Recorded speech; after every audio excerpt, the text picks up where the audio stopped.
Cadangan perkemas peraturan penggunaan kalimah Allah dibentang Julai. Sesi persekolahan kembali pada Januari bermula tahun 2026.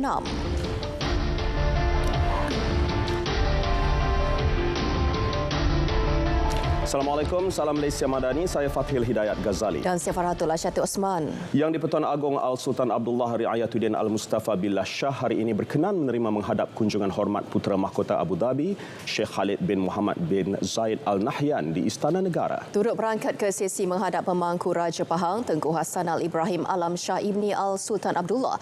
Hadir sama Menteri Luar Datuk Seri Dr. Zamri Abdul Kadir dan Menteri Pelaburan, Perdagangan dan Industri Tengku Datuk Seri Zafrul Tengku Abdul Aziz.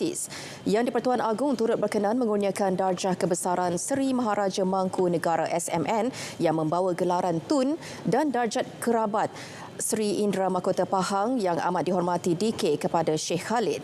Sheikh Khalid kemudiannya bersama Yang di-Pertuan Agong berangkat ke upacara penamaan orkid sempena nama Presiden Emiria Arab Bersatu UAE Sheikh Mohammed bin Zayed Al Nahyan dan nama bonda Sheikh Mohammed. Ia merupakan satu simbolik persahabatan dan hubungan baik luar biasa antara Presiden UAE dan Yang di-Pertuan Agong. Dua spesies orkid hybrid tersebut dinamakan Papilionanda Sheikh Mohammed dan Dendrobium Sheikha Fatimah. Cadangan bagi mengemaskini peraturan penggunaan kalimah Allah bakal dibentang pada mesyuarat Majlis Raja-Raja Melayu Julai ini. Perbincangan bertujuan memperkemas beberapa peraturan tertentu supaya keputusan berhubung kes penggunaan kalimah Allah dapat dimuktamadkan. Bagaimana nak perkemaskan supaya tidak ada percanggahan ini? Apa yang dilakukan? Tuanku Yang di-Pertuan Agong memperkenan supaya Ketua Jemaah Menteri dan kita akan rujuk kepada Majlis Kemajuan Islam yang dipengerusikan oleh Baduli Yang Maha Mulia Tuanku Sultan Selangor akan memberikan beberapa pandangan memperkemaskan peraturan ini supaya keputusan muktamad. Tidak boleh dipakai di Semenanjung, boleh dengan ruang tertentu, syarat tertentu Sabah dan Sarawak. Sementara itu, Perdana Menteri menegaskan isu itu tidak perlu terus dipolitikkan kerana tindakan kerajaan menarik balik rayuan terhadap keputusan Mahkamah Tinggi adalah selari serta tidak bercanggah dengan keputusan Majlis Raja-Raja Melayu. Memang dirujuk kepada Baduli Yang Maha Mulia Yang di-Pertuan Agong. Dan Yang di-Pertuan Agong memberi pandangan supaya keputusan, semua keputusan harus terikat dengan keputusan Majlis Raja-Raja Melayu. Iaitu Allah tidak boleh digunakan di Semenanjung dan kelonggaran diberi di Sabah dan Sarawak. Jadi tidak timbul sama sekali soal tidak dirujuk. Ada mufti yang juga kata membolehkan. Ada ulama kata membolehkan. Tapi itu pandangan-pandangan peribadi. Pandangan yang diterima yang diterima oleh kerajaan hari ini dan sebelum ini pun, iaitu nama Allah tidak boleh digunakan oleh bukan Islam. Syarat ketat dikenakan terhadap syarikat telekomunikasi yang terlibat di bawah pendekatan model dui rangkaian 5G yang bakal dilaksana. Tindakan bagi memastikan perkhidmatan 5G menyeluruh dan berkualiti. Jelas Perdana Menteri, peralihan kepada model tersebut hanya bermula selepas pelaksanaan rangkaian digital nasional berhad mencapai 80% liputan di kawasan berpenduduk.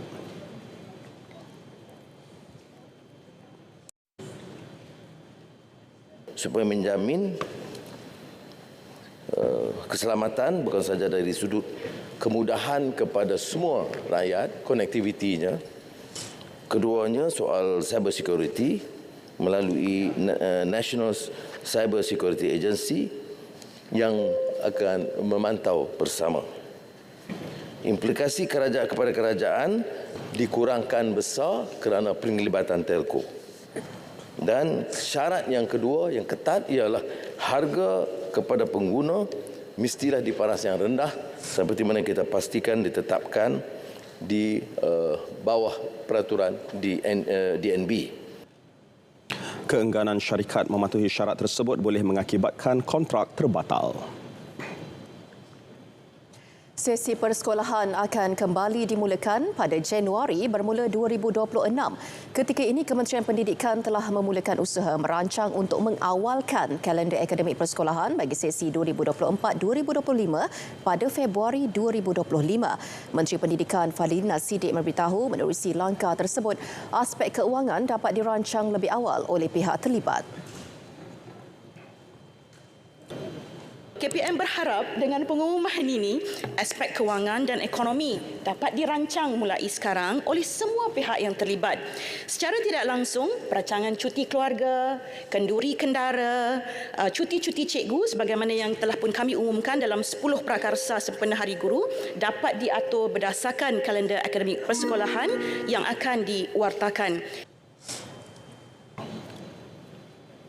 Bumi Langkawi kembali digegarkan dengan deruman enjin jet pejuang setelah pameran Dwi Tahunan 5 2023 secara rasminya dibuka. Acara pembukaan segmen pertunjukan udara disempurnakan Menteri Pertahanan Datuk Seri Mohamad Hassan bersama Menteri Pengangkutan Anthony Loke.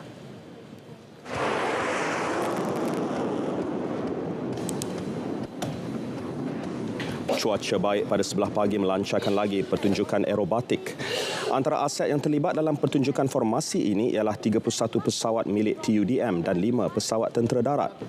5 pasukan aerobatik luar negara turut menyertai acara pembukaan iaitu Jupiter dari Indonesia, August First dari China, Black Eagles Korea Selatan, Al-Fursan UAE dan Russian Knight Rusia.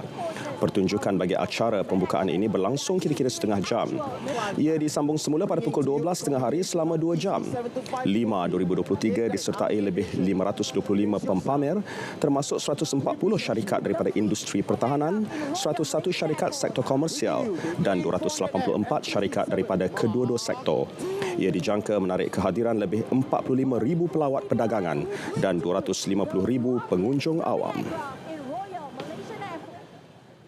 Pameran Maritim dan Aeroangkasa Antarabangsa Langkawi 2023 telah dibuka secara rasminya. Menerusi segmen pertunjukan maritim, ia telah dilancarkan sendiri oleh Perdana Menteri Datuk Seri Anwar Ibrahim pada sebelah petang.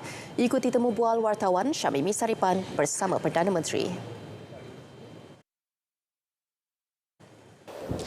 Saudara, kalau siang tadi Langkawi telah pun digegarkan dengan deruman daripada persembahan aero angkasa di tarmac di MIEC Langkawi. Namun segmen maritim tidak kurang hebatnya juga dengan persembahan daripada Tentera Laut Diraja Malaysia. Dan sebentar tadi kami telah pun berpeluang menyaksikan gracing ceremony dan juga acara fleet review yang mana ia merupakan istiadat bagi memberi penghormatan kepada kapal-kapal asing yang hadir dan terlibat dalam 523. Lebih manisnya majlis pada hari ini turut dihadiri oleh Yang Amat Berhormat Perdana Menteri Datuk Seri Anwar Ibrahim yang turut bersama-sama dengan kami pada kali ini. Assalamualaikum Datuk Seri. Waalaikumsalam warahmatullahi. Terima kasih kerana sudi bersama dengan kami. Datuk Seri, ini merupakan penganjuran kali ke-16.5 dan bagaimana Datuk Seri melihat penganjurannya ini dapat memberi impak kepada ekonomi khususnya dalam segmen maritim dan dalam segmen aeroangkasa, Datuk Seri? Pertama saya nak ucapkan tahniah kepada Menteri Pertahanan dan seluruh keluarga Kementerian Pertahanan, Kedalam Negeri dan lain-lain yang terlibat dalam menjayakan program 5 ini, dan kita syukur Alhamdulillah kerana kesambutannya baik dan penganjurannya itu cukup memuaskan dan ia tentunya akan berikan pulangan bukan sahaja dari sektor ekonomi dan juga ketenteraan dan pertahanan negara secara umum dan khususnya tentera laut. Jadi pendedahan ini penting bagi pasukan dan keluarga dan juga rakyat. Memandangkan kita berada di lokasi maritim, Datuk Seri, bagaimana Datuk Seri melihat ancaman terhadap perairan negara dan juga fokus kita mendepani ancaman itu dan apa fokus kita untuk aset ketenteraan yang menjadi fokus kepada TLDM sendiri, Datuk Seri? Malaysia negara maritim. Keseluruhan perairan itu membentuk format negara Malaysia. Jadi oleh demikian soal pertahanan dan kecekalan serta kesiapsiagaan maritim khususnya tentera laut itu menjadi keutamaan dan tentunya ia juga memberikan pendedahan kepada saya untuk melihat apa-apa keperluan mengikut keupayaan kita. mengucapkan terima kasih kepada Datuk Seri Anwar Ibrahim kerana sudi bersama dengan kami, dan semestinya 5.23 ini pastinya akan memberikan pelbagai persembahan menarik bukan sahaja bagi aero angkasa bahkan juga maritim. Dan untuk itu kita kembali bersama rakan penyampai, saya Syamim Saripan, RTM. Kita buat satu app ni, semua bisnes kat dalam kampung ni kita letak dalam satu app. Baru kita boleh buat orang bandar ni berhubung dengan orang kampung. Jaringan berkomunikasi tanpa sempadan. Nak join? Saya dengan Mak boleh tolong.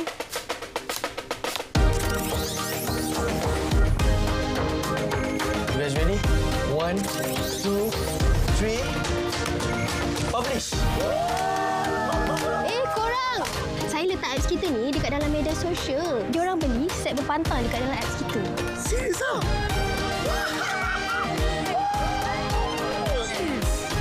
Azimah! Cepat! Kau ambulans! Kakak ni nak sana pula! Nasib kat sini ada wifi bang. Dapat juga abang tengok clear muka anak kita. Marilah sama-sama kita kan kian bijak berkesan literasi digital. Radio, my favorite song. Kalau pergi Kuala Kubu, tulis nama atas batu. Bukan Gol! Seronok kan? Anda boleh tonton secara langsung, VOD, dengar radio dan podcast melalui satu aplikasi. Muat turun aplikasi RTM Click sekarang.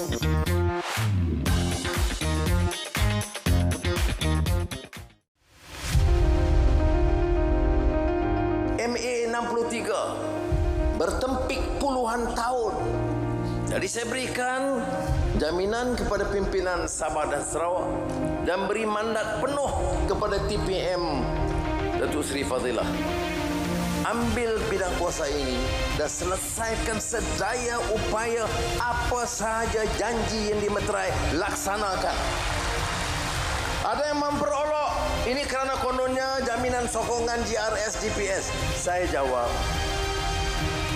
itu ada.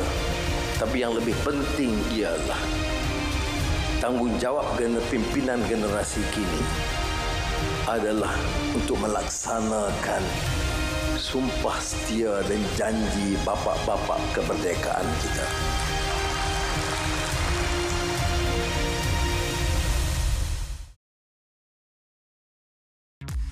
Saksikan siaran langsung perasmian Hari Wartawan Nasional 2023 oleh Yang Amat Berhormat Perdana Menteri Datuk Seri Anwar Ibrahim pada Ahad 28 Mei 2023 pukul 3 petang di TV1 saluran berita RTM dan RTM Click. Penyelarasan tarif elektrik kepada pengguna domestik golongan berpendapatan tinggi T20 akan diumumkan dalam tempoh terdekat. Menteri Sumber Asli Alam Sekitar dan Perubahan Iklim Nik Nazmi Nik Ahmad berkata pelbagai faktor perlu diteliti termasuk trend harga pasaran arang batu dan gas yang kini stabil berbanding beberapa tahun lepas. Sebelum ini kita dah lama kekang harga tu pada harga yang sangat-sangat rendah. That's why peningkatan tu agak drastik. Jadi itu satu faktor yang kena diambil kira. Tentang bila kita nak buat, itu kita akan, sebab dia ICPT setiap 6 bulan. So the next one kita akan elak untuk tempoh bermula 1 Julai sehingga hujung tahun. Nik Nazmi ditemui media selepas merasmikan persidangan hidrogen hijau ASEAN di Ibu Negara. RTM telah merangka strategi komprehensif untuk memperkukuh jenamanya di Asia Pasifik. Ini termasuk memanfaatkan sepenuhnya penggunaan media baharu yang pesat berkembang. Ketua Pengarah Penyiaran Suhaimi Sulaiman berkata setiap kandungan yang dikongsi akan dipastikan mampu menarik minat penduduk rantau itu untuk mengikuti RTM. Menerusinya, jumlah audiens dan pendapatan RTM akan dapat ditingkatkan.